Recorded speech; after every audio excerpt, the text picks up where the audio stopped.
Chika Minute na po mga kapuso at ito, baka mag-viral na naman ito ngayong gabi. Maghahatid na may init na mga showbiz balita. Walang iba kundi ang Asia's pop sweetheart, ang walang kapares na si Julian San Jose. Julian.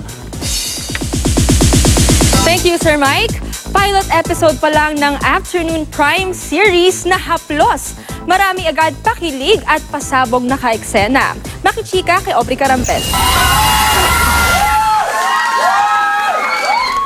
Kilig na kilig ang fans ng tambalang Rocco Nacino at Sanya Lopez sa viewing party ng pilot episode ng pinagbibidahang Afternoon Prime series na Haplos. Sa buwan naman ng airing pa lang, may kissing sinagad sina Rocco at Sanya na gumaganap bilang sina Gerald at Angela. Pati ako nagulat, pinalabas na pala. Sabi ko, oh my God, kanina nakailang hampas na ako sa kanya kasi hiyang-hiya ako. 18 na batok sa likod ng ulo ko. Hindi, dito lang. Ano yun? Bakit? Sa kilig? Hindi. Sabi niya, ba't tinapos agad?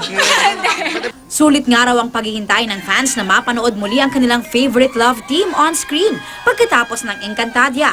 Maraming fans din ang naki-Twitter party kaya #1 trending topic din nationwide ang hashtag Haplos habang live itong umiere. Nakakatuwa, grabe. Nakakatuwa maramdaman ang love ng aming taga-suporta. Umpisa pa lang, kinakabahan na ako. Sabi ko sa kanya, Rocco, hindi ko alam kung anong nararamdaman ko, na-excite ako, kinakabahan ako. Pero maraming salamat po sa lahat ng sumubaybay ng Haplos. Naki-join din sa viewing party ang iba pang cast na sina Emilio Garcia, Francine Prieto, Direk Gil Tejada at si Thea Tolentino na gumaganap bilang Lucille na magiging karibal ni Angela. May mga ganong confrontation pero syempre level up dahil dito may kulam, may powers. Aubrey Carampel updated to showbiz happenings.